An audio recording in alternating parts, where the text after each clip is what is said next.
I came home from the Navy in 1974, and I had an electronics degree, compliments of the Navy, and I thought, what am I going to do here? So I went to work for R.J. Reynolds Tobacco Company.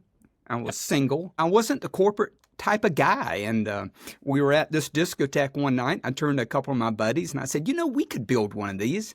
And they said, you've lost your mind. And I said, watch me. So September 17th of 1976, I opened the doors of my first music club, if you will. It was a discotheque. I soon realized I didn't like the DJ on the stage mixing the records, so I wanted to see bands up there. And I started booking Motown, Four Tops, Temptations, the Platters, and then that got into regional rock bands.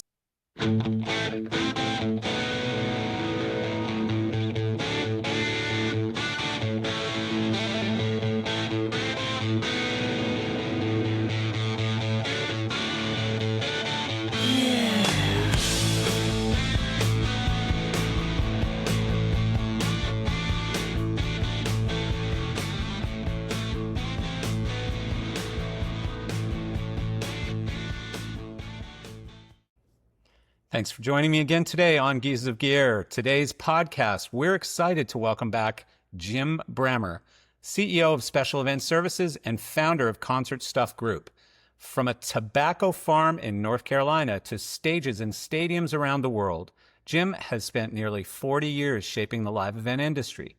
He's worked with artists like Hootie and the Blowfish, Coldplay, and Three Doors Down, and also pioneered arena quality production for ministries including Dr. Billy Graham, Joyce Meyer, and Joel Osteen.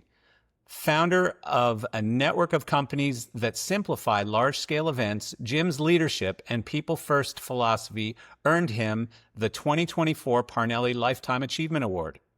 He's still building, now bringing world-class entertainment back home with a 5,000-capacity amphitheater in downtown Winston-Salem. From farm fields to global stages, Jim Brammer's story is pure vision, grit, and heart. Please welcome Jim Brammer to the Geese of Gear podcast. Hey. I'm doing good. How are you? I'm doing excellent. We got to quit meeting like this on podcasts.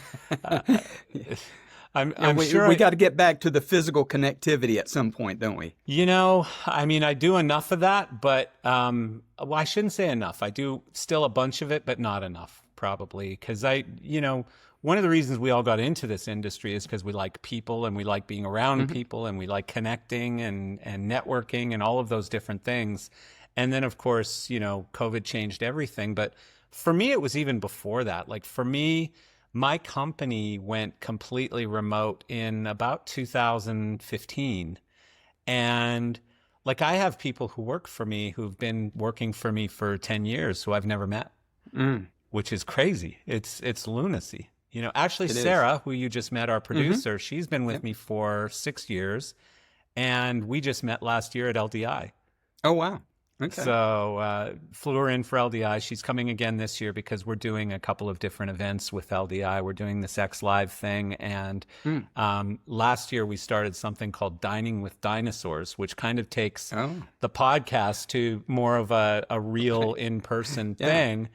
And so the list is unbelievable. Like if you saw the list for Dining with Dinosaurs, you're like, wow, like some of the top LDs, top TV guys, top, we've got Branham, we've got Roy Bickle, speaking of riggers, just an incredible lineup of like 20 people that we're calling dinosaurs because that's the name of the event. And then, the young people and anyone really can buy tickets and come to this thing. And it's an LDI thing. And it's actually, I think it's the only individual ticket this year, the only thing that you can buy a ticket for separate from the show and all of that stuff. So yeah, it's going to be really, really great. It's going to be a lot of fun, but yeah, so I've been looking forward to this one because, I don't even actually, usually when you've been on before, I go back to the previous episode and listen just to get a good idea, but I don't even remember how much stuff we went into about your past. But you have one of the most incredible stories coming into our business because, first of all, you grew up on a tobacco farm in North Carolina, but I believe you went from there to like you joined the Navy and sort of an electronics thing, and that somehow led into a 40+ year career in the entertainment, sound, lighting, staging, video business.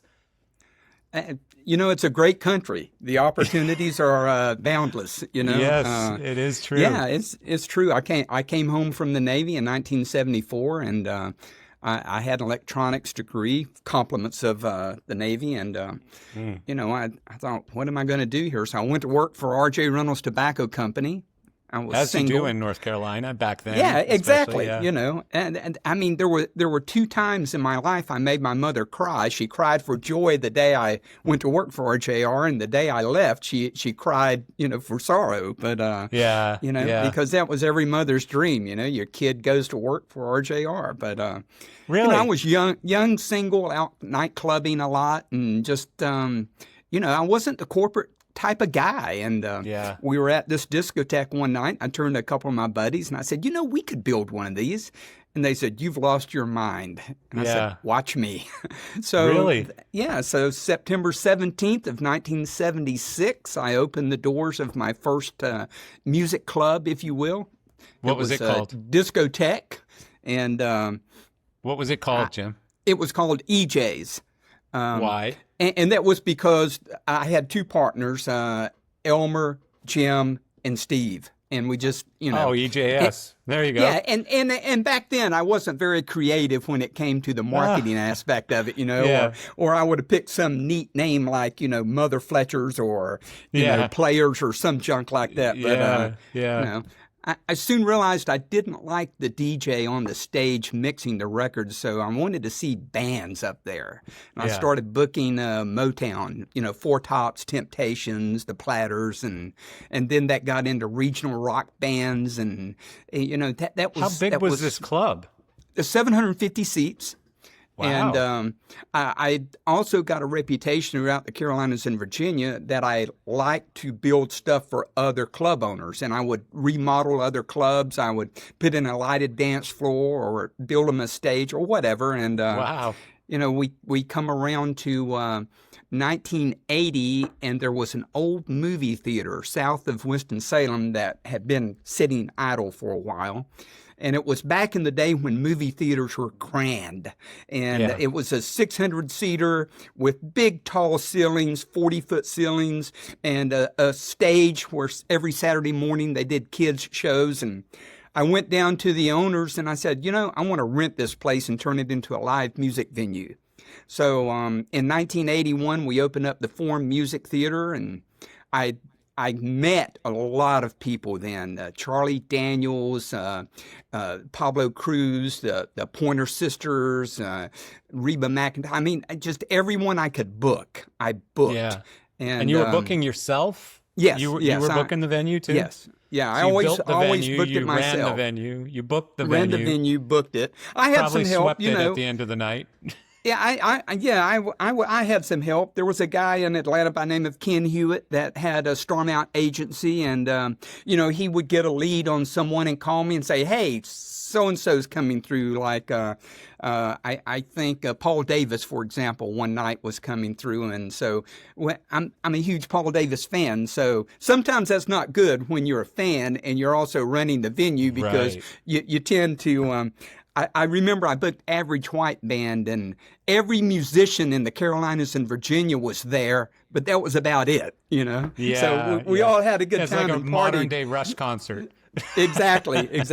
But from that, we kind of went outdoors. Charlie Daniels became a friend, and he was a big veteran supporter. Me being a veteran, we decided to rent the local minor league baseball field and do a benefit for the vets. It was very successful. We raised, I think, $56,000 for the vets that night. He walks off the stage and slaps me on the back and said, "Jim, you found your calling. Get out of the bar business and start producing events." So I took him up on it. That's what I did. And that's kind of like the beginning of SES, and which Yeah. formed in the garage in 1986 with my wife and Jeff Cranfield, and then later on we did SET, and we just started adding pieces Letters. that, yeah, we Adding just, letters, yeah. yeah, exactly. We just started adding pieces or solutions, we'll say. You know, whenever there was a problem to be solved and we felt we could solve it, we created it, like concert. Elation Lighting is a privately held corporation established in 1992 and headquartered in Los Angeles. All products are developed and engineered in the United States, with sales and support office locations in the USA, Mexico, and Europe, and distribution via a worldwide dealer network. Elation Lighting presents the Rebel Profile, a powerful high-output LED moving head with dynamic color mixing with high CRI and rugged IP65 protection. Unleash the untamed power of the Rebel Profile with explosive output, uncompromising precision, and audacious projection that shatters conventions, all in a packed 500-watt package. The Rebel Profile delivers scene-wide color mixing, variable CTO, and a 7-position color wheel with high CRI filters and UV options. Elation's Rebel Profile harnesses powerful visuals with rotating and fixed gobos, dual rotating prisms, and high-speed iris. With an IP65 outdoor rating, it enables designers to create captivating experiences in the harshest outdoor conditions. Featuring a customizable logo plate, the Rebel series lets you brand every moment. Bold, distinct, and unmistakably yours. Break free from the status quo. Chairs, you know. How did you and Jeff get together? So once I got out of the bar business, sold the Forum, I started producing entertainment for corporate clients mainly, and I would hire Jeff's company, which was a sound and lighting company called Mighty Mouth Sound and Lights. Oh, and, my goodness. I Talk hired, about terrible names. Oh yeah, exactly, right? You know, so I would hire them, and one day I was doing Ray Stevens in Winston-Salem at the convention center, and Jeff and his team were loading in the sound and lights, and I was looking at the equipment, and I said, you know, this is not really quite where I want to be and not really quite what I want to present. So I went to Jeff and I said, look, how about you come over with me and let's start something and really put a good product out there. Yeah. I ended up having to buy Mighty Mouth Sound and Lights and from the owner, but I ended up getting Cranfield in the process, and it's been a great marriage. Yeah. Well, and for partnerships to survive, what was that, the mid-'80s, late 80s? Well, it's 1986, yes. So 40 years next year. Yeah, that's right. Wild. That's right. Like, yeah. Just for a partnership, you know, I've been through a couple partnerships, and they're not easy. They're way harder than marriages.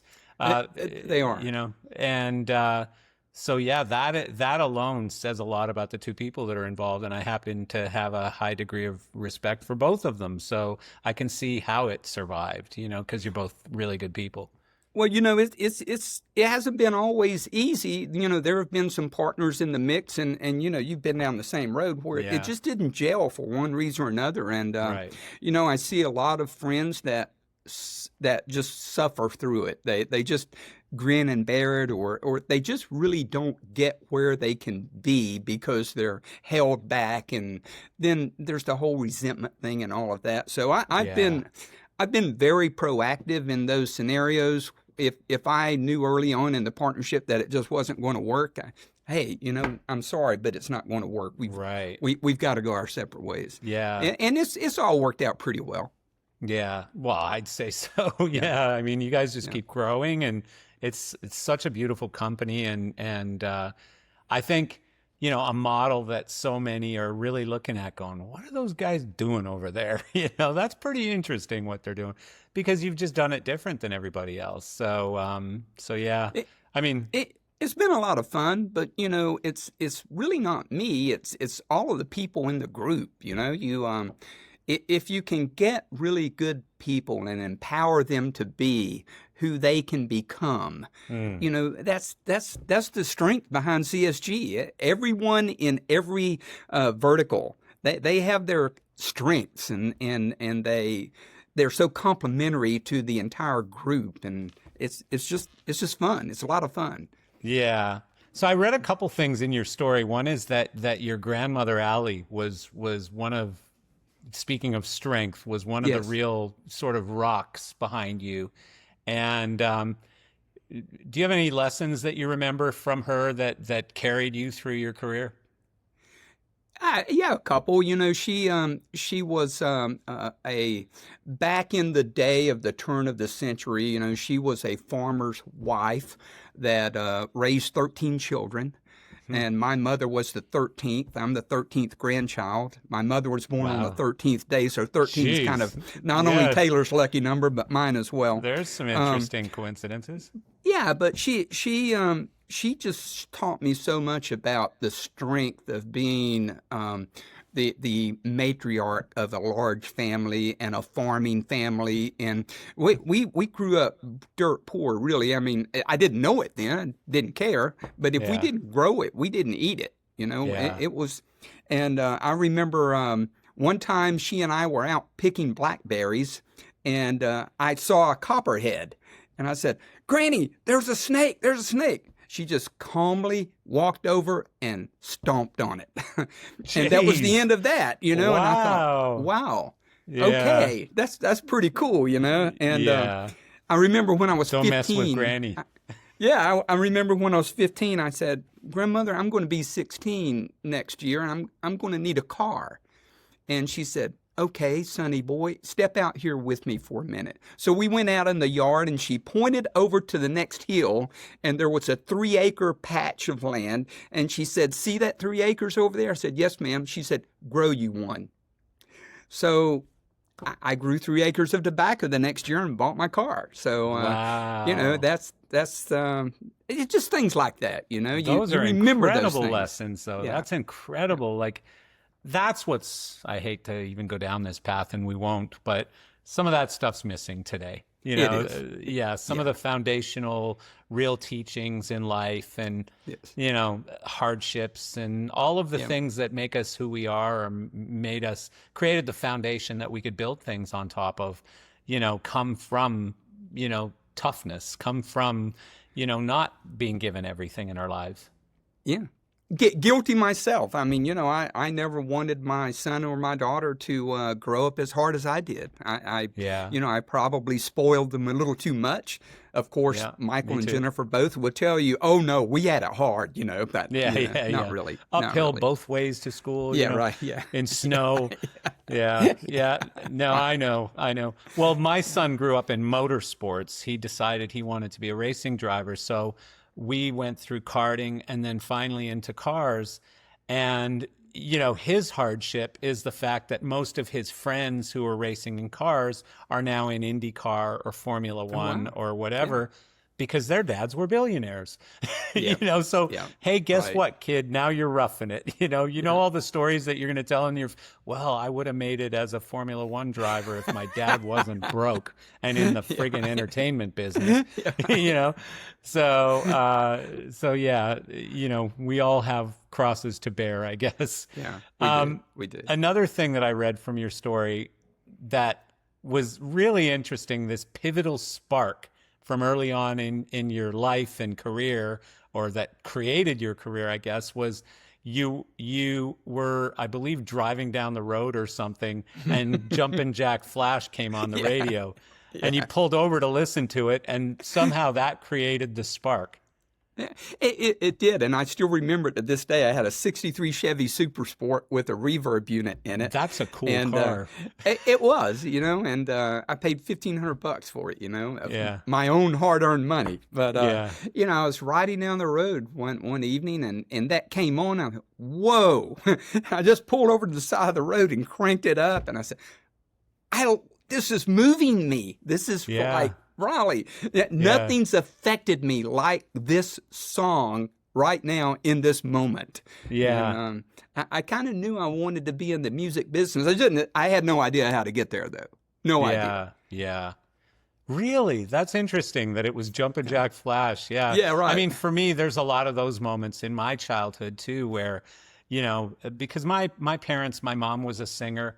My dad died when I was very young. My stepdad didn't really have any of those kinds of creative talents or anything. But there was always music playing in my house, whether it was Elvis or Conway Twitty or, all of that old stuff. And always music playing. And I just always, everything was based around music. Like, where were you when this happened? Where were you when this song came out? Where were you? And, but, I can't say that there was anything where it just moved me like what you just described in Jumping Jack Flash. And why that song? Like, I don't see it as an inspirational song necessarily. Well, I was trying to be a guitar player back then. I was really lousy at it, and so I put that down and tried to play bass. I was worse at that, but I just really, really enjoyed, listening to good guitar work and just good beats, and just loved it. When we built EJ's, we'd close down the club, get everyone out, and it'd be like 2 a.m. in the morning, and everyone was gone. I would go up in the DJ booth and put on something and just go down and sit on the middle of the stage and just look and think and breathe it in and listen to. I remember I was into Chicago back then, and I would play everything Chicago and Blood, Sweat, and Tears. And it was just one of those 2:30 a.m., 3 a.m. in the morning moments where you were all alone in something you created, and you were surrounding yourself with what you loved, which was music. And it was just a great time back then. When you started to envision it as a live club too, right? As opposed to absolutely. a DJ. Yeah. Yes. Yeah. Absolutely. I love that. So, it's funny because I started out as a singer first. And how I became a singer is quite funny. You'll get this because it's all through the church. So I was 6, I think. And I was at some Sunday school thing and with my family, and I believe it was one of the nuns who asked if anyone had a song that they'd like to come up and sing. And I'm little Johnny, like I always was. I was always the little Johnny guy, oh, me, pick me. And my parents are looking at me like, what the heck? What are you gonna do? What song do you know? And so I go running up onto the stage in front of, I grew up in a very tiny town, like 250, 300 people. So everybody knew everybody, and they're all like, what's Marcel going to do? So I get up and I start singing Bottle of Wine, Fruit of the Vine. Ooh. When you going to let me get sober or whatever, right?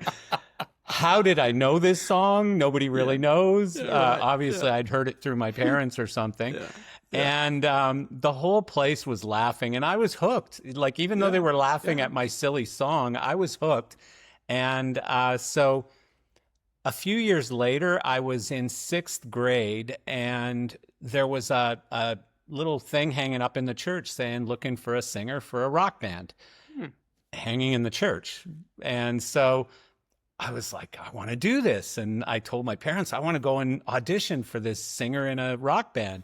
They're like, you've never sang except that one time in church, and you can't do this. And I'm like, oh, yeah, watch me. So the rehearsals or the auditions were in the basement of the church, like the next day or something.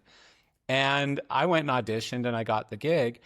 And so it was a rock band that rehearsed in the basement of a church, that played every Saturday night in the church, this thing called the Rock Mass. And it was these German songs translated into English. And because at the time there was no Christian rock or anything. Rock music was still devil's music at that time. And so we played to basically pay our rent for the basement rehearsal space. We played this thing on Saturday nights that was standing room only. Every teenager, by now I was in Calgary, in a real city, and every teenager around came to this thing. There would be, 500-600 teenagers in church every Saturday night. And we would go play gigs at high schools and community centers and stuff. And I was all of 12 years old or something, signing autographs for 15-year-old girls and stuff. And so it was fun. Lots of fun. But fantastic. You get inspiration from different places, I guess. Bottle of Wine was mine. So you, I believe, had initially wanted to go after broadcasting. Yes, yes. And Mainlight, a trusted name in dry hire lighting and stage equipment rentals. Whether you're lighting a theater show, producing a major concert, or building out a broadcast set, Mainlight delivers the gear you need to make your vision a reality. They offer a massive inventory of the latest moving lights, control consoles, trusses, LED fixtures, and durable IP65 rated gear that's perfect for both indoor and outdoor environments. From small-scale productions to massive stadium tours, Mainlight is known across the industry as the partner you trust with the gear you want. But that's not all. Mainlight also offer new equipment sales from your favorite brands and used gear pulled direct from their rental fleet. Every used item is rigorously maintained and backed by a 60-day depot warranty, giving you confidence and value in every purchase. With 3 strategically located facilities in Teterboro, New Jersey, Wilmington, Delaware, and Las Vegas, Nevada, you get nationwide access and the responsiveness of a local provider. Explore their rental inventory, request a custom quote, or browse their sales offerings online today at mainlight.com.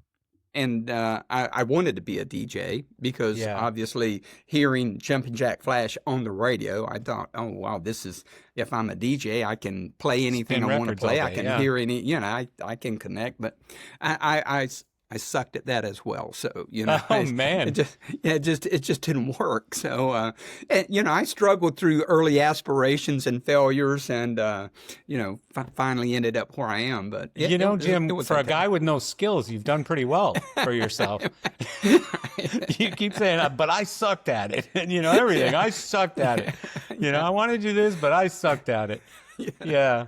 No, that's interesting. And the funny thing is, like, if you could think of an area where it's probably harder to make money than it is in our industry, it's probably broadcast, Yeah. Right. Like, especially now with podcasts. Well, and, yes, it's come to that for sure, Yeah. I mean, there's so many different ways to get your message out that, most of them don't earn you a lot of money. So, yeah. So you and Jeff got together, you created, so what was it originally called? It wasn't called... Well, in the beginning, there were no lighting companies over in the Carolinas. Bandit was the nearest lighting company, so we formed Southern Lights. And Michael Strickland was instrumental in helping me get started. We bought all of our first equipment from him, and then we would also sub back to him when he needed help. We'd go do gigs for him, and then a year later we thought, well, it'd be nice to have an audio component, and we went and got Don Cates, Bogey, and we formed Southeast Audio, and. So here we are with Southern Lights and Southeast Audio, and a couple years later, we're doing a lot of corporate events, and there was this company out of New Jersey. I don't remember the name of them now, but they had an office in Winston-Salem. Their main clients were like R.J. Reynolds and some other people, and we were doing the sound and lights for them, and they would do all the slide projectors and the creative and all of that jazz. Yeah.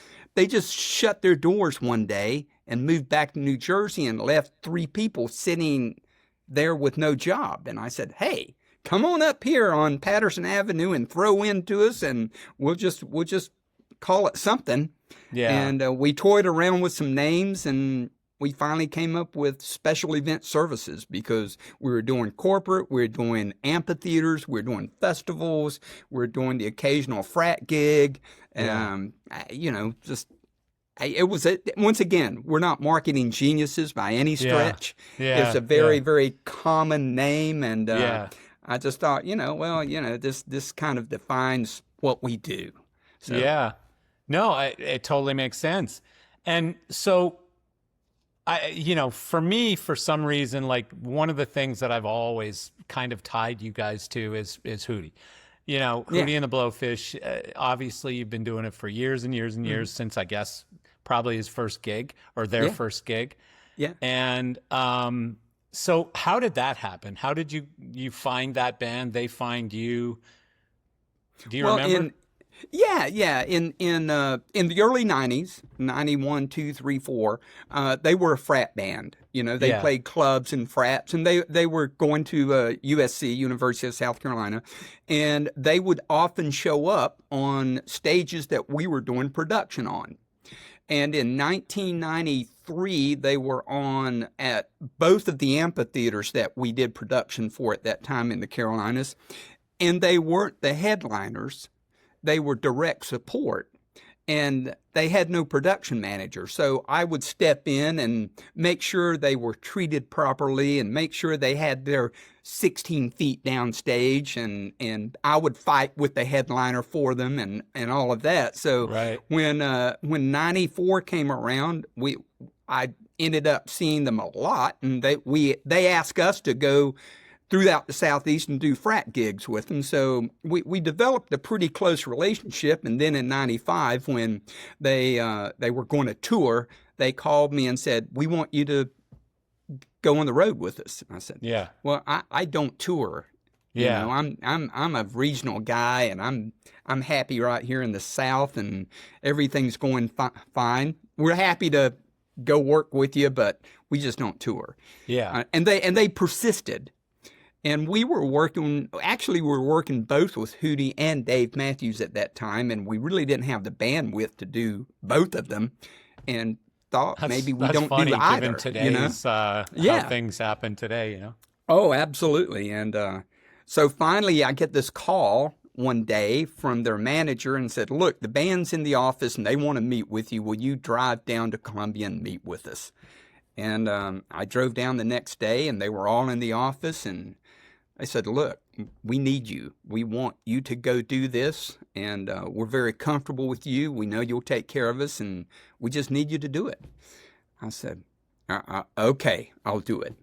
And I got up to leave, and I think Paul Graham at the time was their tour manager. He said, "Hey, Brammer, just want you to know," he opened up a desk drawer and he took out a folder that was about that thick of all the production companies that had sent in quotes and bids and tried to get the band. And he said, "I want you to know, these are all the guys that wanted the gig we just gave you." And he threw them in the trash can and said, "We never once looked at one of them." So Wow. that kind of started it, And Yeah. So we- how we hard had was a- that, figuring out how to become a touring company? Well, it wasn't hard because the band was trying to figure out how to tour as well. So we kind of figured it out together. Yeah. And we got most of it right. We had a lot of people throughout the country that were on our side because, as far as bands go, Hootie and the Blowfish is a great success story. Yeah. It's kind of like good guys wear hats, and we were out there, Carolina boys make it big, Cracked Rear View is flying off the shelves, and it's great feel-good music, and we were kind of like the hit of the summer. I remember getting a call from Bob Rue, who back at that time was working with Pace and Louis Messina, and to advance the shows he was doing in Texas, and he says, "Thank God for Jim and Hootie and the Blowfish. You've saved our summer." Because when we booked all of these gigs, the deal was very, very small for the band, and very few of them had percentage deals on them. And we were selling out 20,000 seaters, 25,000 seaters, and they just the blew promoters up. were doing really well, and they loved us. But it was fun figuring that out. It really was. Yeah. That's really an incredible success story. I mean, the fact that they basically dragged you kicking and screaming into the touring business.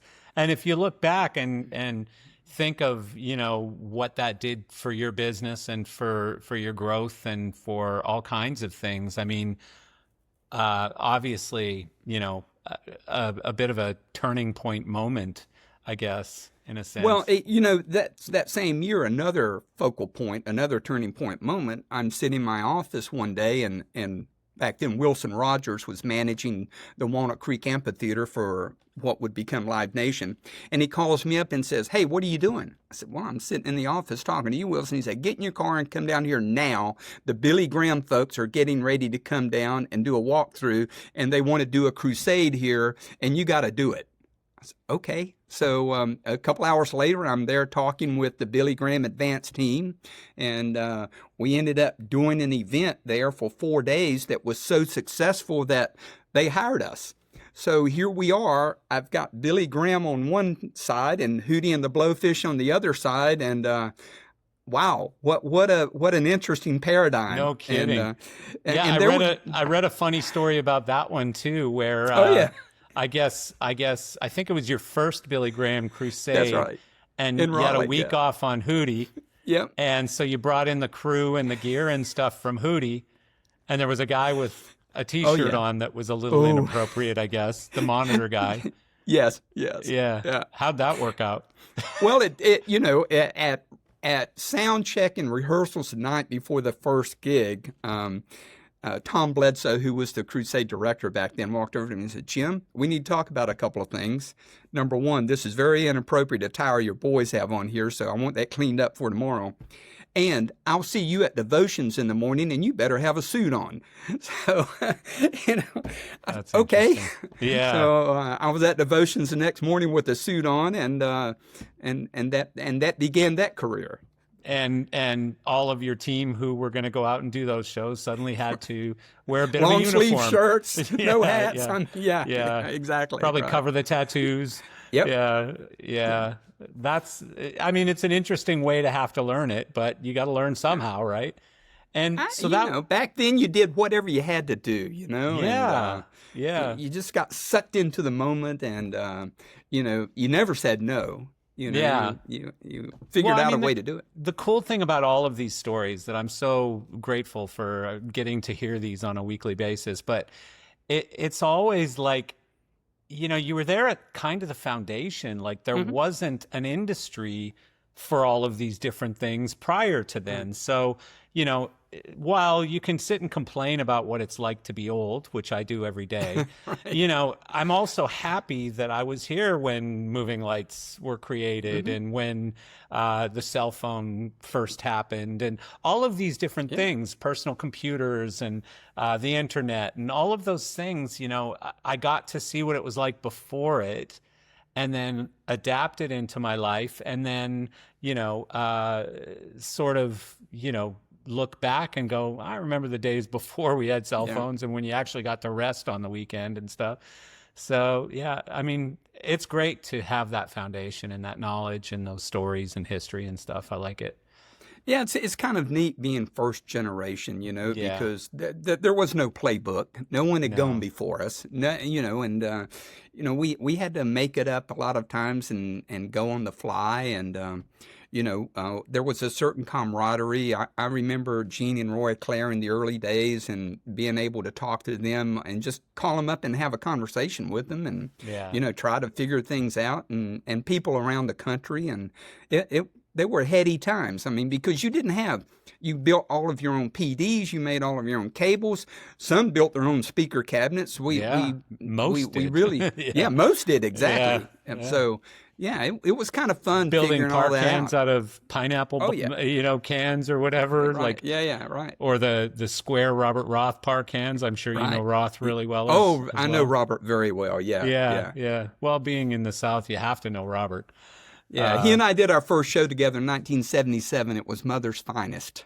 Really? Yes. 77, yes. Wow. 77, yes. Yeah. I talked to him a few days ago about some of the old time stuff. Every once in a while, we'll get into some really great old stories because I love them. Even when I'm not on a podcast, I love hearing the old stories and stuff because this industry, I didn't get into the industry until 1990, really, 91. And, prior to that, I was on the music side of things, and then I moved into, production or whatever. But I never did production. I worked for manufacturers. So I was sort of once removed from the road. I didn't know what it was like to share a tour bus with 8 other gentlemen. So not always gentlemanly, by the way. Yeah. But the Billy Graham thing was really the start for you in, I don't know what you call it, ministries, or what would you call it? Yeah. Yeah, absolutely. I mean, what we do has a ministry effect to it. We like to think, our ministry is getting the microphone ready for and a spokesperson of God to deliver the gospel. Yeah, and that's what we like to say our ministry is. It was foundational. Yes, it was very foundational early on for a lot of us. Jeff, myself, Bogey, and my family. Yeah, but you went on to do stuff for Joyce and Joel and some of the biggest, like not even arguably the biggest, but the biggest in what they did. Well, I like to say that Hootie put the rock in SES, but Joyce put the soul in SES, and she's my favorite lady. She really is. Really? She's what a gift from God she is. Yes. Yeah. I don't know much about her. I mean, I've certainly seen a couple of videos and stuff, but I don't know much about her. Joel, obviously everyone knows about Joel, and certainly Billy Graham. That's kind of what I grew up on more than the others. But is there something, like, other than the obvious stuff where, yes, your people maybe need to be cleaned up a little bit and need to watch their language and all of that? Is there anything else wildly different about doing those types of shows and events versus, the rest, festivals, rock and roll, even corporate? Initially I thought there was. And I remember calling, and I'll call him out by name, my dear friend Ken Porter over at Spectrum Sound in Nashville. I remember in 1998, I called him up and I said, I'm just going to do Christian work from now on. And he came over to see me because Kenny was doing a lot of Christian work before I was, like Promise Keepers and a lot of work. And he and Beverly became friends with Lynn and me, and it's been a great friendship. But he came over and he said, Jim, if you only do work for Christians, how are you going to be an effective disciple? I said, okay. And he said, besides going broke, which you will, you're not going to be doing what you have been asked to do, which is be a disciple. Yeah. And I thought, he's got a point there. And for a man to take his time and come 7 hours and tell me that face to face and talk me through that. Oh, I've never forgotten that, and I give him credit for not only that, but for discipling me or mentoring me through a lot of the early on Christian work that I did. Yeah. We would see each other often because he often supported the Billy Graham events. He being a gearhead, a lot of times had the gear that we didn't have, so he would always come out. But it's been funny a great relationship. When you told me he jumped in his car and drove out, I thought you were going to say, he sat in front of you and said, Jim, have you lost your damn mind? But he might say that today if you ask him if I've lost my mind. He probably said that, but in a much kinder and gentler way. You need to follow your calling here, which I think, from the stories you tell, like it was a bit of a jagged line, but it was a relatively linear line. Like it was, this is the stuff I want to do. And things kept distracting you, like the Navy and like this and like this and like whatever. Yeah. But that's how life goes. I mean, it's not perfectly linear, unfortunately. No. It's not like, okay, here's where I am and I'm going to go exactly right over there. And I'm just going to take the shortest path to get there. That just doesn't happen, Well, I don't think anyone can accuse me of having lived my life in a bubble. So No. You've done some stuff. You've done some stuff. So where do I go from here? There's so many different directions. So, one of the things that I really love, fast forwarding a whole bunch, is this concert stuff group, and I actually had Chance on the podcast recently, and we talked a little bit about the name because I love the name. Well, what do you sell? Concert stuff. You know, I mean, it's like, it's obvious, right? Did he tell you how we got to that name? I don't remember, but I want to hear your version of it anyways. So when Michael came to work for me, you know, he took on the role of not only being an account rep and learning about the business, but he also took on the social media role and the websites and all of that. And he came in one day and convinced me that we needed to hire a marketing guy. I said, okay, fine, go out and, you know, go to Appalachian or High Point or one of the colleges and get you a graduate and interview them and, you know, get a couple of candidates and we'll make that happen. One. Yeah. Yeah. So we do that, and he gets it down to 2 guys, and he hires the one I told him not to, of course. But then we're a year into this, and I'm just not seeing results that I think I should see. And so I walked down the hall one day and I called Michael into his office, the young man's office, and I'm ranting and raving about, you guys have been on this for a year, and the website stinks, the social media stinks. I mean, we're not getting penetration here. What the hell are you guys doing? You know? And and he looks up at me and says, well, what would you do? I said, I would create a portal that you could go to with one click and see everything we have going on. I said, you can do that. You got technology to do that, right? He said, well, what would you call that? I said, concert stuff. Because that was what we do. It was that organic, huh? That was that organic. It just came right off the top of my mind, you know. I said, it's stuff. It's concert stuff. We'll call it concert stuff. Yeah. And that's how it happened. That's hilarious. So you went and incorporated concert stuff, and that became the holding company. Well, we first incorporated, we got the name, and we're going to use it as a marketing tool. You know, it's remarkable, Jim, that Concert Stuff Group was available as a name. It is. You know, I'm kind of joking. But this was probably 2015 or 16, and I turned to Michael and I said, go in there and see if we can get that name. And he, 5 minutes later, we got it. GoDaddy, bam, done. I said, okay, great. So it kind of sat there for a long time. Coming out of the pandemic, we were approached by several private equity groups. Yep. And coming out of the pandemic, I was scared, quite frankly. You know, here I am. A little bit. Yeah, we all were. Here I am. I'm approaching 70, and I've got all these employees. I've got my family. I don't have an exit strategy. I don't have a plan. Maybe we should do this. Maybe we should just sell to private equity. So this one company came in, and they took a look at everything, and they said, we want to buy concert stuff. I said, well, that's just a marketing term. No. We want to buy all the companies, and we want to call it concert stuff. I said, okay, how would that work? Well, we just fold them into one holding company. We create, shared services at the top, which includes accounting, consolidated financial statements, all this PE talk, right? And they try to convince you that you're broken, but they're there to fix you. Yeah. And so we bid into it for a moment, and we did about a year of due diligence and got right up to the altar and said, I don't think so. Good for you. But maybe we'll do this ourselves. Yeah. And but thanks for the idea. Yeah, thanks for the idea, right? And I mean, you're sitting in these meetings, and they bring in like their marketing people, and you're trying to explain to them who you are and what you do, and they don't get it.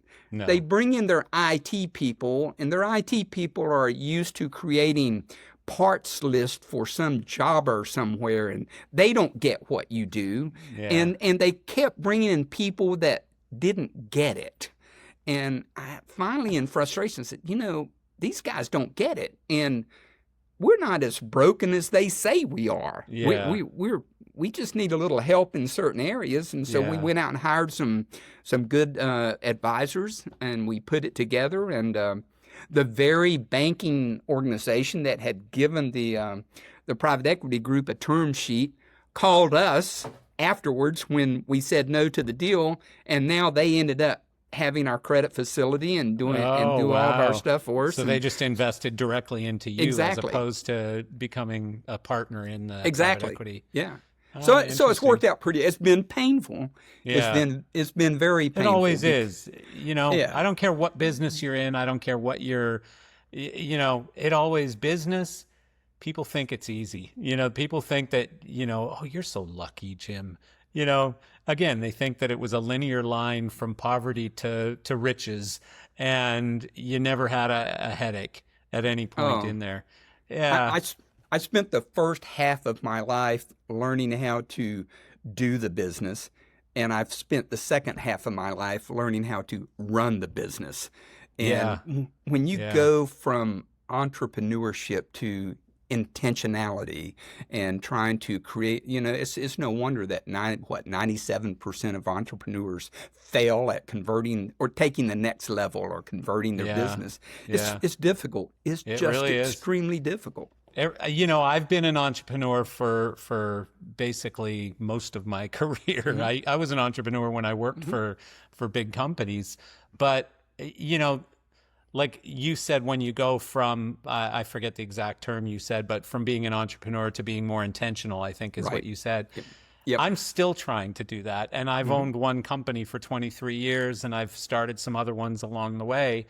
And, it just seems to always change, and you need to adapt to that change. And I'm always growth minded and always very entrepreneurial. So I'm always looking for ways, well, if we've got to change, how can we make it better? How can we make it better? How can we make it better?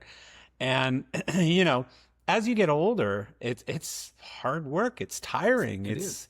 Like this weekend, everybody I knew had fun, and I worked probably 24 hours this weekend between Saturday and Sunday.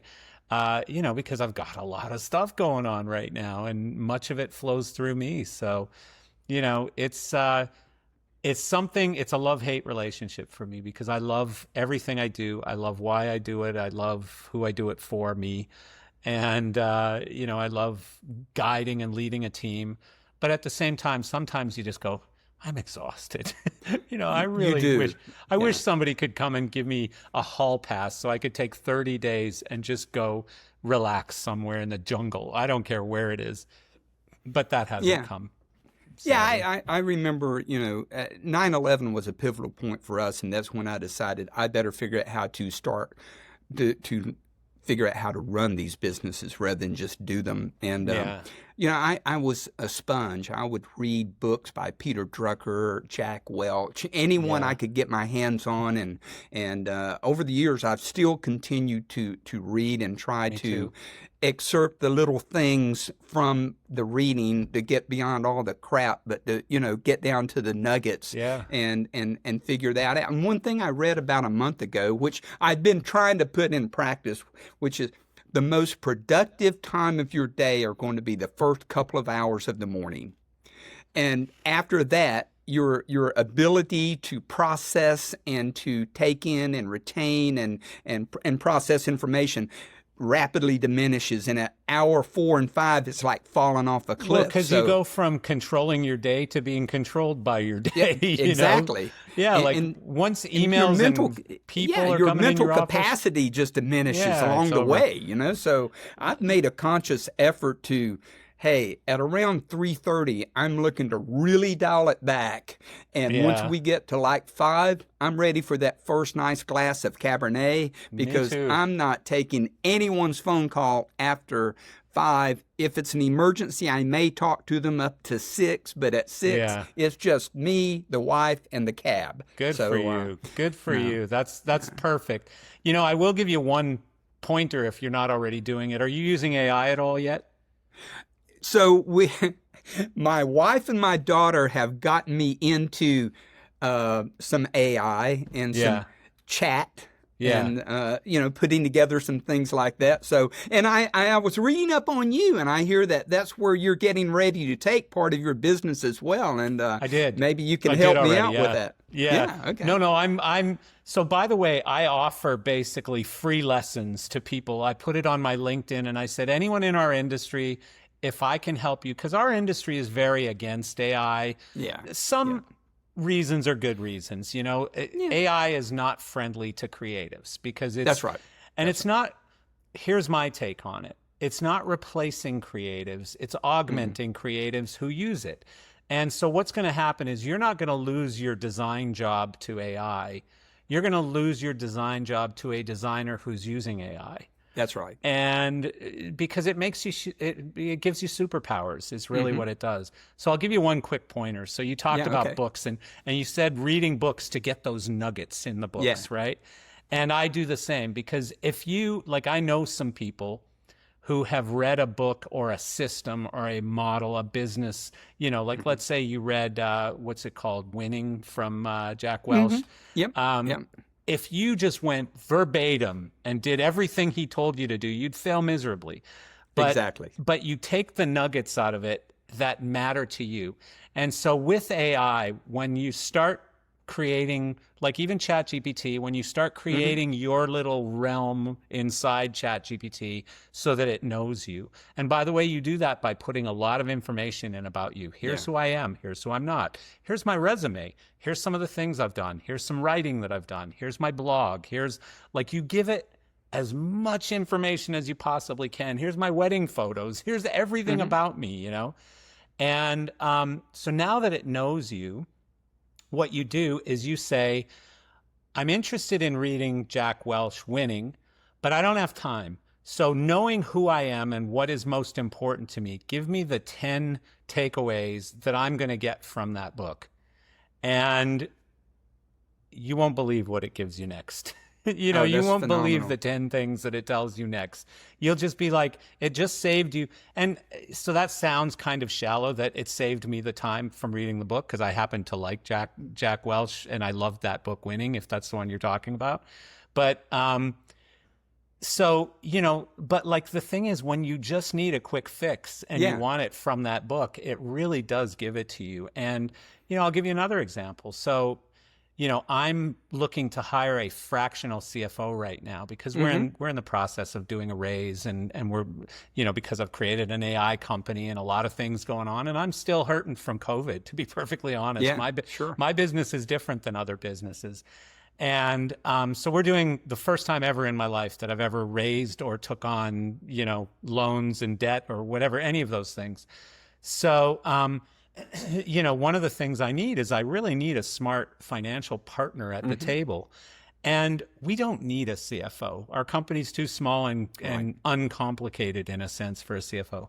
But a fractional CFO, perfect.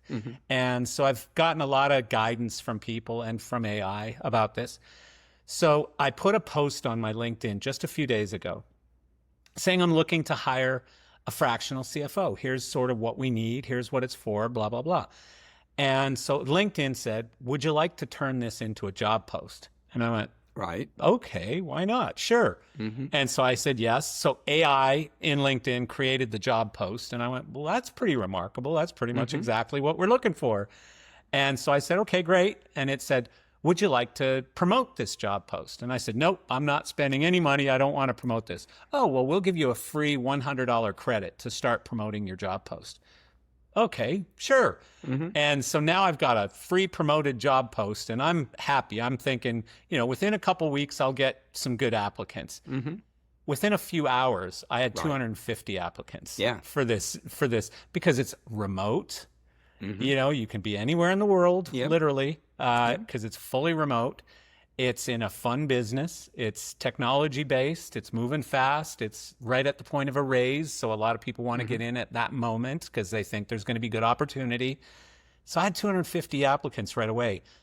It's just me reviewing these applicants, and I've got so much on my plate right now. And so what do? I download the 250 resumes that came in and put them into ChatGPT. Oh, wow. And I said, based on what you know about the role, about the raise, about our businesses, about my style of management, I want you to choose the best 20 applicants from all of these and tell me why each one is the best.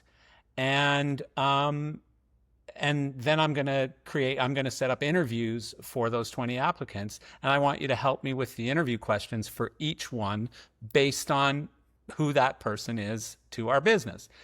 You wouldn't believe what it gave me next. I mean, it's just unbelievable. So it really, like, I'm not saying you should use AI to write all your emails or anything. People go to the sort of lowest possible scenario that you could use it to replace you in the tasks that you don't like. Yeah, you can do some of that, but that's not where you're going to get the best value. You're going to get the best value by who is Jim Brammer? What's he really good at? What's he really smart with? And let's augment that with this new AI solution or assistant that he brings on board. The other thing is sometimes you're just sitting there at 9 o'clock at night with your head in your hands at your desk going, what am I going to do to solve this problem? How am I going to fix this? You now have a combination of the smartest lawyers, doctors, medical professionals, philosophers, artists, musicians, whatever you want. They're all in the room at the same time, ready to give you their best answers. And so that's how I use it. Well, you've certainly sold me on it, and you and I are going to be talking later on. Anytime, Yeah, Jim. and you bring up LinkedIn. Before the pandemic, 2015, 2016, I set out looking for a fractional CFO. Oh, okay. And I went to LinkedIn and bought the job posting. I think it was like $500. Well, you're way richer than me, so you can afford that. I can't. But this was before Chat GPT, right? Yeah. So I got 87 applicants, and I'm sitting there all by myself thinking, golly, how am I going to do this? But I got them down to 6. Yeah. And the one thing I learned then was, and you have great instincts as well. You wouldn't have succeeded as an entrepreneur this long without great instincts. And survive. And sometimes, and sometimes you just got to trust those instincts, right? Yeah. Out of those 87 people, one kept sticking out. One kept sticking out. And we got down to 6, and that one kept sticking out. And that was the first one I physically interviewed and flew her in. And the price was double what I was expecting. Oof. And so I interviewed the whole 6, and I went back to number 2. Yeah. Which was exactly where my budget was. Yeah. And I offered him a job. And he had to finish out a job in South Carolina. And 6 weeks or so, he was going to be moving to Winston-Salem. 3 weeks into it, it just ate me alive that I couldn't get who I really wanted. Yeah, the number one. Yeah. That I couldn't get the number 1. And I decided that rather than settle for number 2, I would just suffer through another year and try to figure out how to raise the money to hire number 1. And so I had to call him and withdraw the offer, but I ultimately got to hire number 1. Oh, good and for then you. And then the pandemic came, but then after that, we started to re-engage, but then the whole PE deal came up, and now I have a full-time CFO. Yeah, so and it's it not all the worked same out. person. It's a different It's number not, one. you know. Yeah. You mentioned Jack Welch. I think his first book was Straight from the Gut by Jack Welch. Yeah, I didn't read that one. And that was back in the 80s. And the one nugget I took away from Jack was the early days of GE when he was building it into a powerhouse. He had every one of his divisional managers to assess and fire the weakest 10% of their department every year. I know. And I said, well, I certainly can't do that SES, but I have a problem in the trucking department. And so I walked down the hall and said, hey, list all the drivers. And this was Tom. And I said, I want you to rank them in order of job performance and attitude and how they get along with their customers and all of that. And I want to take a look at the bottom 10%. And I think we had like 50 drivers at that point, so the bottom 5. We fired 3 of those guys. Wow. And he was kicking and screaming the whole way. And I said, trust me, this is going to work. I know it is. I know it is. It does. So we did that for like 4 or 5 years running, and we ended up with such a great team of drivers. It was a phenomenal process to go through. You know, it's funny because Jack Welch also did that with business units. Like if that's right. if you were not number 1 in your industry, that's right. Yeah. They killed the company. You know, which like to me was like, whoa, number 1, really? If you're not number 1 in your industry, not top 5, not top 10, Right. number 1 in your industry. We're going to kill the company. So that's a little bit of pressure. But by the way, what you just explained about all the drivers, perfect case for ChatGPT again. So you basically take those, maybe there's an assessment test or whatever, and ChatGPT can even tell you, here's what you want to test them on. I have them each fill out this thing once a week or whatever, or you can do it based on automation and all kinds of other things. But you take those reports and put them all in, and it could be hundreds of reports. And you say, I want the bottom 10%, and tell me why. And, you can put in any kind of criteria you want, and it gives you such great information. The other thing that I'll do, so like, let's say when you're down to those last 6 applicants for the CFO job, put the 6. So what I do, all of our meetings happen on a platform called Roam. It's a remote business platform, and it's amazing. It looks like a real office. You can go knock on someone's door in their office and stuff. But one of the things it's got an AI, it records notes during every one of your meetings using AI. And it'll tell you exactly what the meeting was about, what you talked about, all this stuff. You can ask questions and go back and forth with it. But at the end of every meeting, or at the end of every job interview, I print out the transcript. And so now you've got my interview of the person, you've got their resume. So I'll put the interviews and the resumes all in for those 6 people. And I'll say, based on these 6 interviews and the 6 resumes, who should I hire from 1 to 6 and why? And who should I absolutely not hire and why? And I mean, usually I'll use that when it comes down to 2 people, right? Like, which one of these should I hire? Give me 5 reasons I should hire this person. Give me 5 reasons I shouldn't. And I mean, it's the decision maker and the sort of,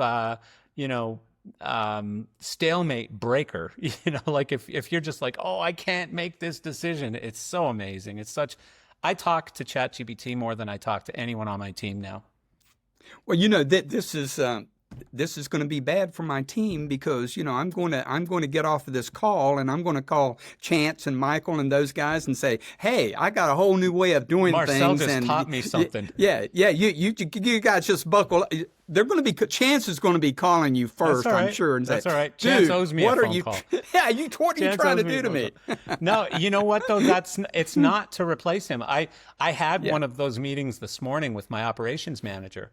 And, because we're raising capital right now, one of the things we're starting to focus on is scaling the businesses come January 1st, 2026. We're going to be really focused on scaling. And so I've gone to every manager in my business and said, give me your plan on how you plan to scale. It was 7 questions, basically. Answer these 7 questions for me. And it was, what are the roadblocks? What are the things you need? What are the things you don't need? What are people that you might want to replace or add? It was 7 really distinct questions. And I fed that all into ChatGPT. And for every one of my leaders, it gives me back, this person's really task-oriented. They're not very strategic. They're not using a strategic thought process to build out this function or process or to really scale the business. You need to coach them on, it's answering questions that I'm not even asking it. And it was so useful because him and I just sat there and talked through this thing. And he's like, that's so right. I need to think more at the 5,000 foot level than right here on the ground level. And it was so useful. Every day I'm discovering things where I'm just like, wow, this is so great. I love it. The way, you should join Concert Stuff Group. You would bring such a dynamic, Well, we are doing a raise right now, and there are some opportunities here, Jim, we could talk about. Right. But no, I honestly, and this isn't tooting my own horn or anything, but the things that I've learned to do with AI and just with my own crazy business mind as it is, really lend themselves well to some of the larger companies in our industry. And therefore, I've done some consulting with some groups who have either done roll-ups or were, growing or doing something different or whatever. So I do some of that stuff on the side. But yeah, I always wonder if I would have managed my life differently and instead of building small entrepreneurial businesses, went and worked for a large company. it might have been a lot easier, and probably B, I could have used some of my talents a little bit more, because in a small company, you can only break so many things before you're bankrupt, right? Yeah, right. So anyways, back to the regular schedule program. But I'm happy to spend an hour with you. Okay, great. On a screen share, doing real world stuff. Like, I'll show you examples. I'll go, okay, look, like, you can feed an expense report in and say, based on this sales report compared to this expense report, is my sales manager doing the right things with money? Like, is he investing effectively? Just every example you could possibly think of. Like, you could say, well, I've had this problem in my warehouse.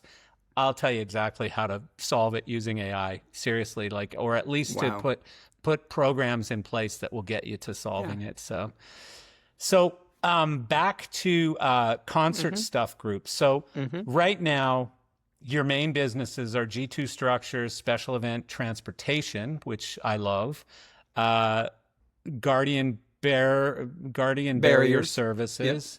What am I missing? Well, let's see.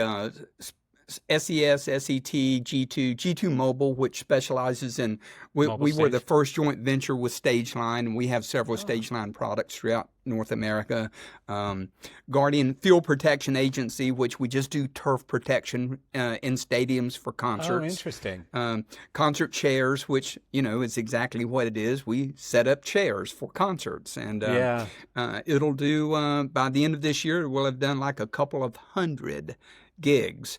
And wow. Well, and the field protection, I mean, these are relatively small needs, big problems, because the last thing that like, these field people are crazy. Like, you don't mess with my grass. No. I remember I did a Super Bowl halftime show one time, and that person was God. Like, they sprayed water at our non-IP rated lighting fixtures, and we went to yell at them, and they were like, "Excuse me? You may not understand this, but you're standing on holy ground right now. You're lucky to be standing here." Yes. So that's a really, really important thing. And obviously you saw a need to create a business around it. So what did people do before that, before you created this business? Plywood, Really? We would go into so we, at one time, SES was the largest purveyor of rental plywood in the nation. We would tour plywood with big stadium shows. The last tour we did was In Sync, and then by that time we'd gotten into some composite materials and some reusable, drivable stuff. But we would buy plywood in January on the spot market when the prices were the lowest. Then I'd cut a deal with the mills to hold the shipment and deliver it to the first concert, wherever that might be. That's funny. March or April, and then we would pick it up from there and tour it with the show, with the Stones, with In Sync, with Pink Floyd, whomever. Yeah. So now it's not plywood anymore, though? No. It's actually drivable roadway, which is a molded product from either high-density polyethylene or high-density polypropylene. And it rolls up, I would assume. No, it actually breaks panels? apart and is panels. Yes. Yeah. Yes. Huh, there are some rolls, but those are temporary roadways to get like a forklift out to a spot tower, front of house mix. But when you're doing a whole end zone of a football stadium, you want to put it down in panels. So it's like the puzzle pieces that all go together and interlock or whatever. Yeah. Yes. Oh, that's cool. That's got to be a great business, because everything's a stadium show these days, it seems. Thankfully, yes. Yeah, yes. I mean, it's crazy how big stadium shows have become. And half of me thinks that that's just a dirty trick done by Live Nation, who owns a bunch of these stadiums. But, so they're forcing bands into stadiums and making it, I don't know, it just seems to make more sense, like, in a lot of ways. Well, I don't think anyone has done more research on how to monetize the ticket buying public than Live Nation, and even they are looking at the entire vertical from top to bottom. And one of their most recent endeavors is to build 50 5,000 seat venues across North I saw America over the next 5 years. Yeah. And if you think about it, that's pretty brilliant, because let's take Winston-Salem, North Carolina, which within its triad population is about 1.2 million, 1.3 million, but all the big shows go to either Charlotte or Raleigh. Yeah. And that so if you're going to go see a big show, you got to drive to one place or the other. But there's this whole ecosystem at the 5,000 seat range that, you got artists like Darius Rucker, Joe Bonamassa, Brad Paisley. They're thriving in these 5,000 seaters, and they can play Charlotte, Raleigh, and Winston-Salem and hit 3 succinct 5,000 seat markets. So it's brilliant on Live Nation's part, but it's also giving new breath and new energy to these smaller markets that don't normally get any shows at all. That reminds me, I used to do, when I was with Martin 100 years ago, I used to do business with a magician from Bozeman, Montana. His name is J. Owen House. And I remember he called Martin, and sales and the receptionist pushed the call through to me, and he was like, I'm this magician, and I'm looking to start using automated lighting, and I've never really used it. And I said, well, we don't sell direct. And he goes, but can you help me figure out what I need? And then you can tell me which dealer I got to buy from. And I said, yeah, I can work with you on that. We became really good friends over time, but we sold him a lighting package through, I think it was Pro Sound and Stage Lighting, California or something. I don't even remember. But, him and he's got his whole family involved, his son, 2 of his daughters. And so they learned how to program all this stuff and whatever. But long story short, so this guy, instead of going to Vegas, what he did is he bought a tour bus, a really nice Prevost tour bus that his family would tour on. And they bought their own staging, they bought their own lighting, they bought their own sound, and they played high school gymnasiums, community centers. They would sell between 500 and 2,000 seats in places that never, ever got any entertainment, period. They had to drive to the nearest city. Like, I'm talking towns that have 20,000 people, and 10% of those would go to his show, that and kind they of kept stuff. all the money. And they kept all the money. That's right. They even sold the tickets. Like, he had basically a phone room in his house where he just had 4 people. We're there next Tuesday, and we've got some tickets left. Blah blah blah. And it was just like this machine that he had going. And this guy probably made more money than most magicians who had shows in Vegas showrooms. He just did very, very well. And what you're talking about, like, bringing it all down to that local economy. Not everybody wants to jump in their car and drive 4 hours to go to a stadium show to see a band that they'd rather see in a small theater or a soft seater or whatever it is, I think some of the research I saw was that Live Nation had figured that they could monetize 50% more of the ticket buyers that they currently have if they take the event to those markets. Ah, yeah, true. I completely agree with that. Yeah. Like, if my favorite band was playing in Orlando, which is 2.5 hours from me, I wouldn't want to go. Like, but I'm not their target audience either. But, probably 40 years ago, I would have gone. I would have been like, let's go on a road trip. We're going to see whoever, But, I don't know. The whole business, in some ways, I can't figure it out anymore. I just don't understand it anymore as much as I used to think I really did, because so many things are just unusual or don't make much sense. I had a ticketing guy on my podcast recently who actually has created a ticketing platform against Ticketmaster. I don't know if I'm a small entrepreneur, I don't know that that's who I'm going to go pick on today, Right. Like, that's brave. And but he's doing really well because he focused on a real niche business, which is mostly like EDM kind of stuff, and especially smaller EDM stuff like rave parties. He does ticketing for rave parties. But he does all the ticketing for, I forget which festival, one of the big EDM festivals. He does all of the ticketing for. And he's doing really well. And it was just interesting talking to him about, what can be done better and how to do that better. And you do it by, like Ticketmaster is here and has become rather vanilla. And you go down here and you give 42 different flavors and you really customize that experience for the person buying the ticket. You can open up some new markets. So you can. And I mean, it's just your different perspective on it. Like, all my young guys like to tell me all this thing about EDM, and we just did this stadium gig this past weekend at Folsom and at Boulder, Colorado, at the University of Colorado with John Summit, and I didn't know who John Summit was, but still don't. He's this huge. If he can sell a stadium in Boulder, Colorado, he's got to be someone, wild. So that he is packed wild. like 40,000 people in there, and wow. And they say, EDM, Dad, you got to get up to speed. I said, dude, EDM is only a continuation of disco because it became disco, then it became raves, and now it's EDM. I was doing this stuff when it was really cool, guys. Don't get all that's hilarious. Excited about yourselves here.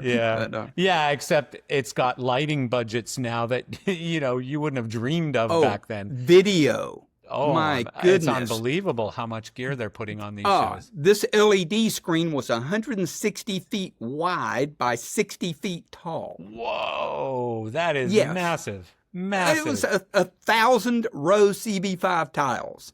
Wow. And I said, wow, how many trucks is that? That's incredible. A really good friend of mine is Steve Lieberman, who's a lighting designer, lives in California now. He's from New York. But he started out doing little clubs in New York and stuff, and he somehow locked into this whole EDM thing. And now he's, I don't know if he's head of lighting design or whatever for Insomniac, who own all these big festivals and stuff. Yeah. And the shows that this guy puts on his Instagram and stuff, just unbelievable the amount of lighting he's using on these things. It's just wild. It is wild. The production, yes, it is. The production budgets on these shows is just unbelievable. And you got a guy up there who's pretending to DJ.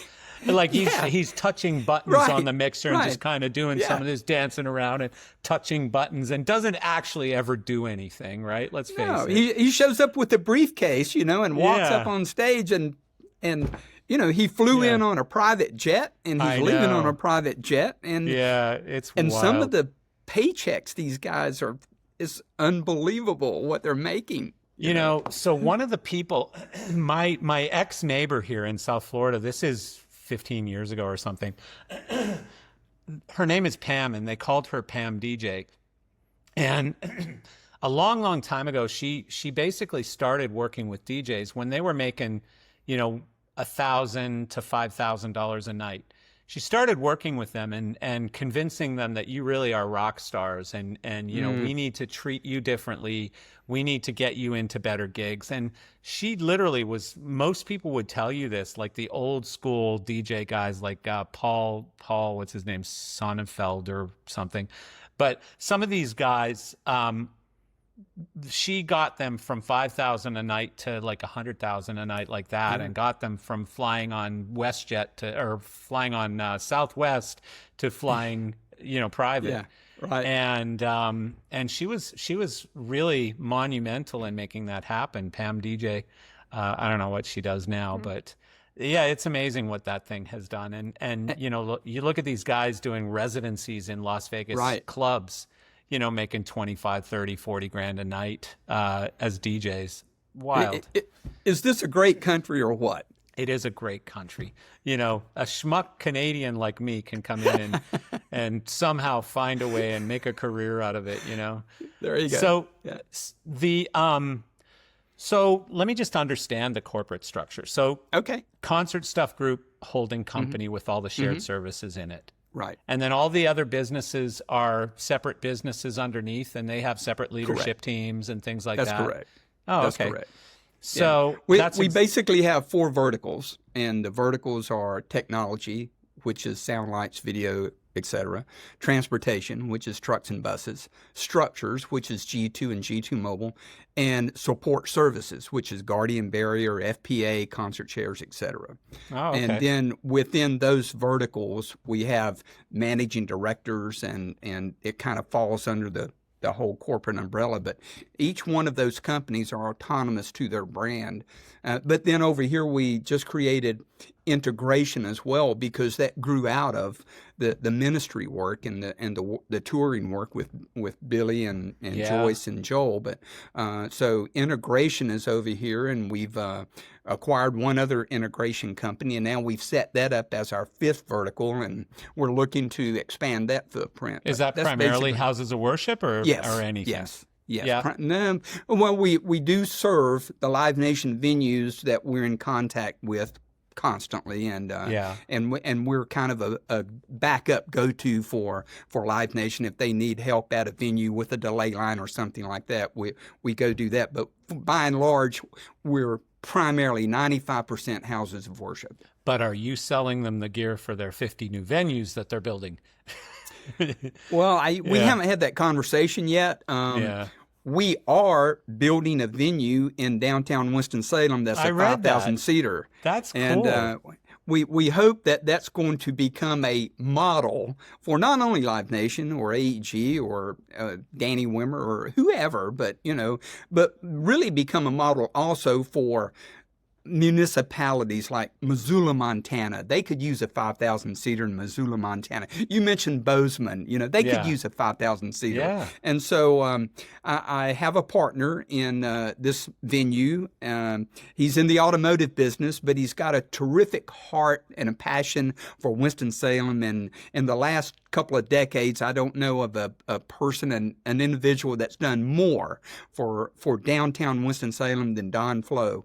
And it's just really, you can call it serendipity or divine intervention. I prefer to call it divine intervention, but we got together, and he had this vision to do this, and I like to think that it's a focal point in life when opportunity and preparedness meet. And I felt like I was prepared and I was meeting opportunity. And we, so cool. Halfway through a meeting, I just said, hey, why don't you and me just do this together? And he got up, extended his hand, we shook hands, and now we're building a 5,000 seater downtown so Winston-Salem. Cool. How involved are you in that? Like, are you? Every day. Really? Yes. Huh. That is cool. And is it going to have? Is it going to have house sound and lights, or? It's going to have house sound and lights when the tour will let us, or if the tour doesn't want to use their own.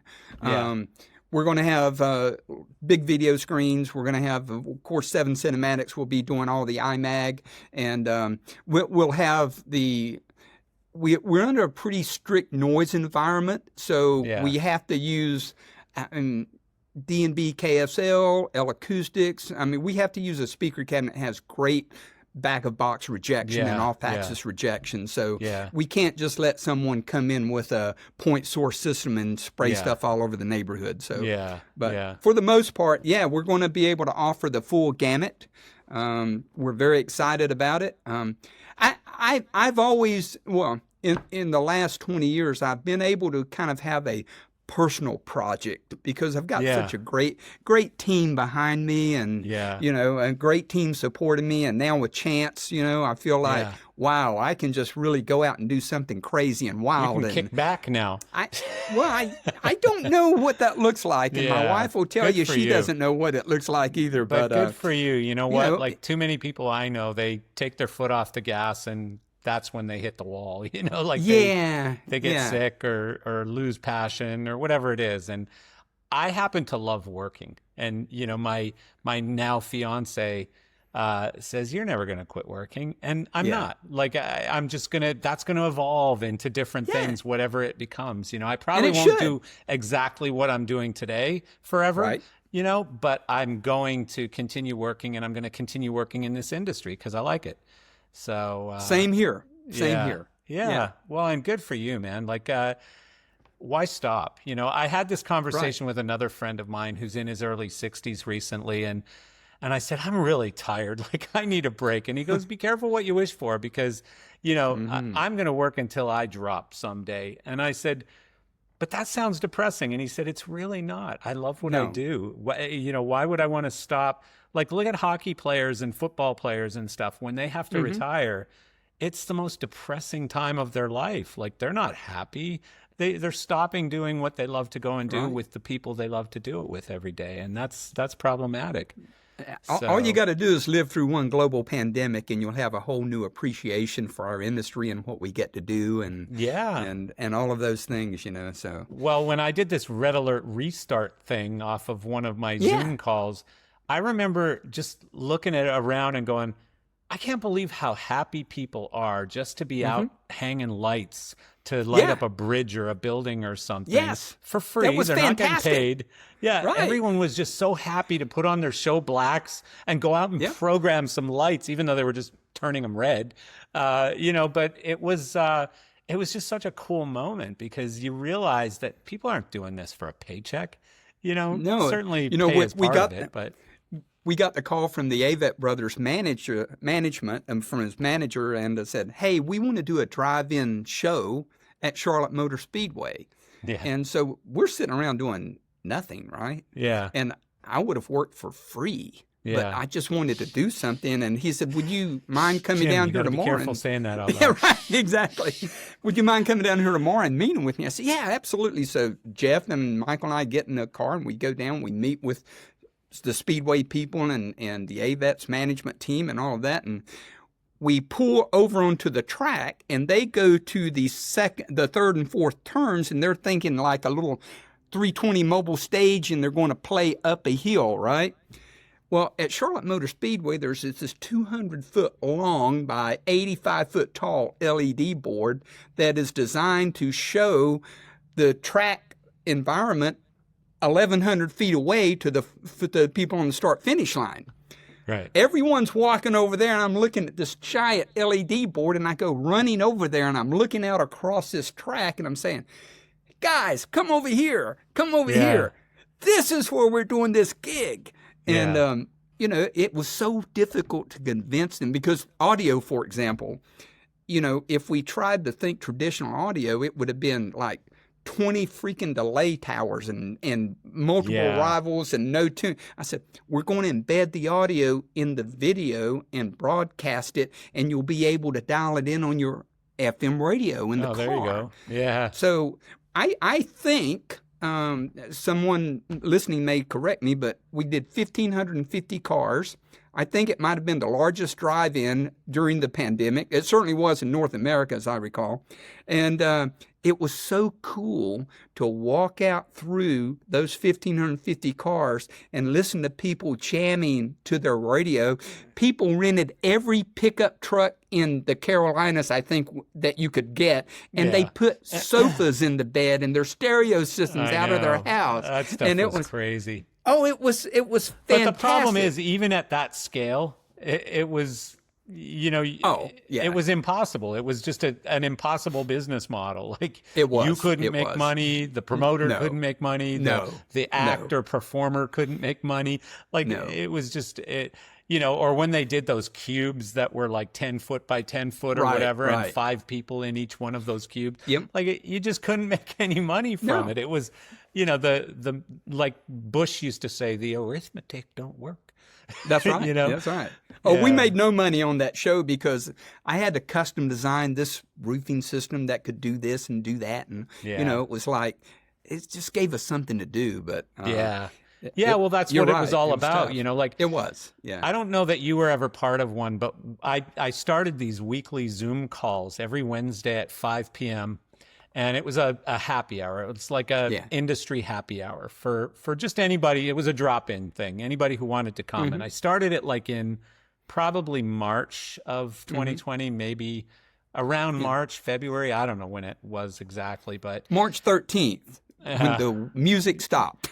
So it was around that time. And we ended up doing like 100 of them or something, because I had this, incredibly brilliant saying that was, this is a 90-day problem.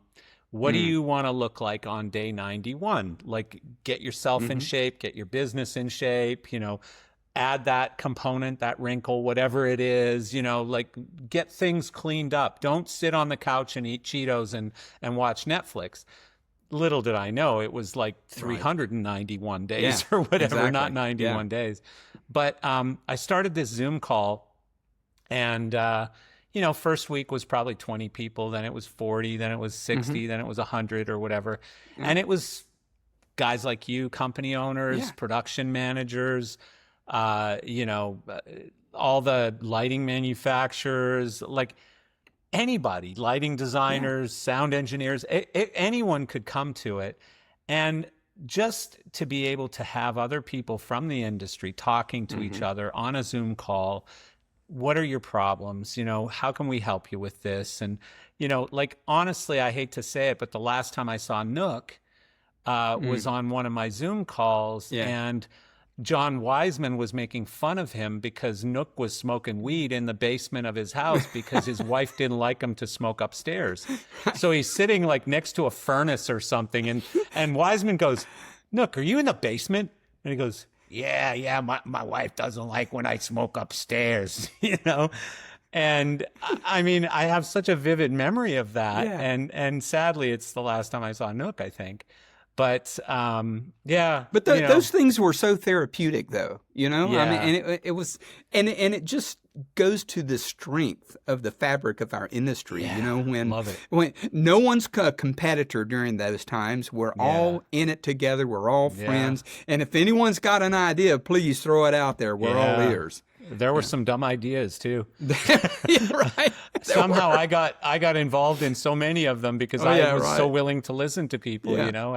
I always put myself out as the helper. And actually my fiance is the one person in my life now who's saying, Marcel, you got to be careful. There's only this many hours in a day, and if you're giving away this many, you're going to run into some problems. So So one of the things that I've always heard, from people who work for you and who have worked for you in the past or whatever, is that you're very generous from a standpoint of like rewarding your team and empowering your team and bringing team members in as managers or owners in some cases.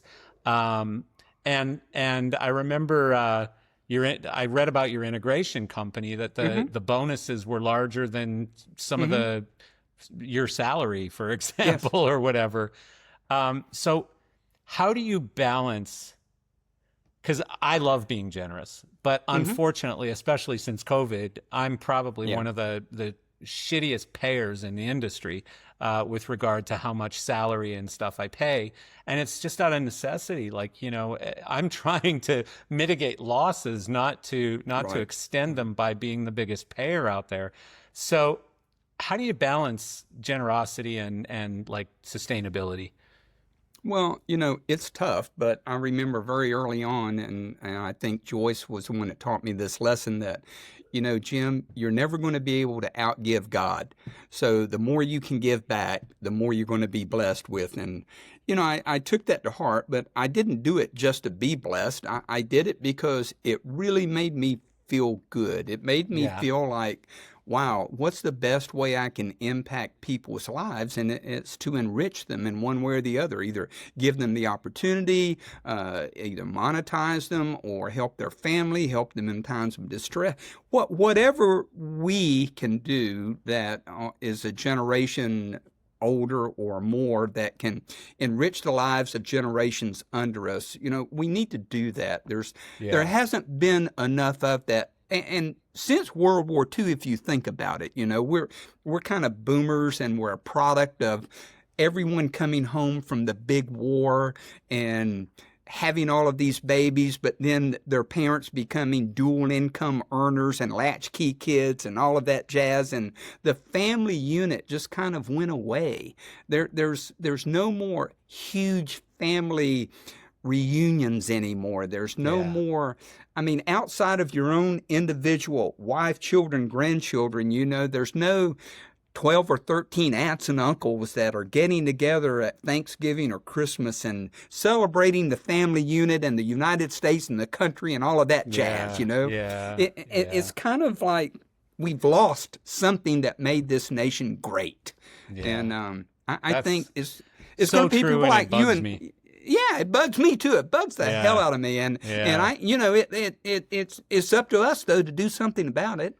You know, and I came to this country as an immigrant, and I came from Canada, so it's not like I came from the Ukraine during a war or some war-torn country or something. I came from Canada to the United States, so I'm not trying to cry, you know, poor me, but I am saying I came as an immigrant with so much respect and so much willingness to, like, I came here with the what can I do for you attitude, not what can you do for me, but the what can I do for you, Miss America? Like, how can I make this country better? And one of the things I decided at some point was by creating opportunities, by creating jobs for people, by, you know, procreating never worked out really well for me because I was too busy to be in the same state as my as my now ex-wife. But I did have one son, and you know, God help us, maybe at some point he'll have grandkids for me too. But you know, I've just always had that attitude. Like, I love this country. I love the opportunities it's provided me. You know, I don't understand why everyone doesn't think like that. Like, you know, it could be worse. I don't either. You know? Yeah. Oh, absolutely. And don't beat yourself up because, you know, you can't afford to give what you would really like to, because at the end of the day, you're giving something. And at the end of the day, you are creating jobs. And at the end of the day, if you're not healthy and if you don't stay in business, all that's going away for everyone. To you if the company goes away. You know, and you know, golly, it took me 25 years to get to a point to be able to do that. So, you know, I love that though. I love that mentality. I love that you do that.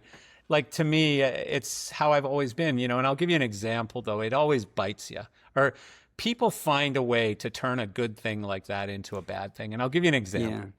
Not long after I started GearSource, we weren't remote. I had a building here in South Florida, and probably 20 people inside the building or whatever. And I started bringing in a car wash guy or a car wash company. It was more than one guy, but I brought him in every Wednesday, I think. And he'd come in at 9 o'clock in the morning, and he'd be there till 6 o'clock in the afternoon, and he'd wash everybody's cars, or him and his partners would wash everybody's cars. And I paid for that every week. And so then what I started seeing is one particular employee, and I won't shame him on this podcast, but one particular employee would come in the morning, get his car washed, go home for lunch, and bring his wife's car back in the afternoon. You know, and it's just like, that made me so angry because it was just like, it's petty, but at the same time, you just ruined it for everybody, you know, because you found the little loophole where you could take advantage. You just ruined it for everybody, you know, and we stopped doing the car washes, you know. And that's a shame. You know, I've had some things like that happen in the past. Of course. And there's always going to be somebody who takes advantage. Always. And you know, not too long into it, I decided I'm not going to let one guy ruin it for everyone. I'm going to call him out, you know, and a lot of times I would call him out and I'd say, you know, come on, you with the little teeny mind, you know, get with the program. Yeah. Well, I mean, at some point, everybody just looks at him and goes, you horrible man, you know? Yes, exactly. And they shame him, you know, but I don't know. I probably handled it all wrong, but like, you know, like you, when I can, I love to be the guy who gives, you know, Christmas bonuses and gives, you know, free meals and gives whatever I can. 'Cause at the end of the day, I only need so much and the rest goes to all of you. And, so yeah. Well, you know, I think, you know, when we're in a position that we can do something impactful, you know, like Concert for Carolina, you know, we were just in a perfect position to be able to do that. And we had a couple of artists that, you know, it just all fell into place, and it that'll go down as a pivotal moment in my career to have been involved That in is that cool. one event. Yeah, It that's was great. cool. So are you planning to duplicate it's an amphitheater, right? It's an Yes. outdoor. Yeah. Yes. You're planning to duplicate that into other cities or? Well, we're planning to use that as a model in case someone were to want it, and then we will provide either the staging structure or the VIP structures or the seating or whatever components they choose to get from us, Yeah. or the entire thing. Yeah, I yeah. just want to be able to provide a model for cities like Winston-Salem to be able to say, okay, they did it and it didn't cost a fortune, and there's proof of concept, so we'll try it. So are you going to end up with next to G2, you're going to have V2, like venue, No, another no. business? No. No. And I'm going back to my days of running the Forum Music Theater when, I built the live music theater and I used to book it and run it and all of that. Yeah. And I'm thinking, Jim, don't get sucked backwards. Let's not get into this. Yeah.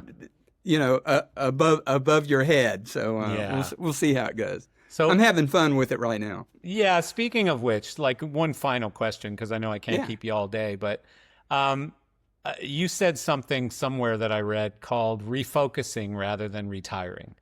Yeah. And yes. you've mentioned, I won't go into your age, but do you still think about work-life balance or anything like that, retiring, God forbid, or, do those thoughts creep into your mind, or do you just keep trying to maybe? Well, they do. They Yeah. do. And, if there's one major regret I have is that I didn't spend enough time with my kids growing up in the formative years. And although whenever I could, I took them on the road with me. And, That's cool. I have a saint for a wife. I mean, my goodness, she homeschooled them and suffered through 40 odd years of this industry, but that's probably the one regret. But recently, coming out of the pandemic, it's all about refocus, because if there's anything I can do for my grandkids, I want to do that. I want to reestablish a stronger bond with my two kids, with my wife. Yeah. And she and I are having a lot of fun. Now we're probably having more fun than we've had in Good for you. a decade. I love that. Good for you. Yeah, it's trying to do a work-life balance in the later years that I never did early on. Well, and I think work-life balance is a bit of a, it's like It is. Bigfoot. People talk Right. about it, but nobody's ever actually seen perfect version of it, right? Yeah, right. And, but, I think we should be focused on quality of life. And, if the quality of your life is working 12 hours a day and that's the only thing that gives you joy, then that's what you should be doing. But, That's you also have to think about what does that take away from the people you love, the people around you, what's their quality of life as a result of your choices. And so, I don't believe necessarily in work-life balance, but I do believe in, I'm a huge fan of remote work. And there is a downside to it. There's a downside where not having your team in the same room or in the same building does come with some challenges. But I've figured it out, and I think I've nailed it now to a point where I have a lot to offer to somebody who's looking for a job. And if they were going to go be a CFO at company A and make X, they might choose company B, me, for X minus 20% because of that mythical work-life balance. That's right. They get to be around their kids when their kids get home from school or leave for school, or have lunch with their wife every day, or go for a walk through their neighborhood that they've spent a fortune to live in or whatever. So, those things really matter to me. I have a house up in Canada in the Banff area, and now I spend basically the entire, from May until October. I just got back last week. Wow. And I love it there so much, but I love it's that one of the most gorgeous places on the planet. I'm biased, but I happen to agree. Yes. But just the ability to go for a walk in the mountains, in between two meetings or something that is so valuable to me. It really is so valuable to me. So as long as I can do those things, that's my work-life balance. Like that I can balance my day where there are, sort of sanity moments throughout the day that, so yeah.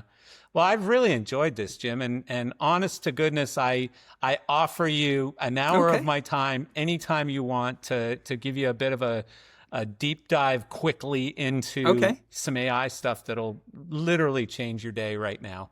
I'm going to take you up on that. Anytime. Okay, Just shoot me an email and we'll schedule some time. And well, we're going to schedule some time because I'm still one of those physical connectivity guys. I'm going to fly you up to Charlotte, pick you up, and we're going to do the little tour, and then we're going to break bread together, and then you're going to show me how to do it. I'll committed right now. All right, fantastic. Absolutely. All right, Jim. Well, thank you so much, and enjoy the rest of your week. And Marshall, it's been a pleasure. Absolutely. All right. Thank you. Talk to you soon. All right. Bye-bye.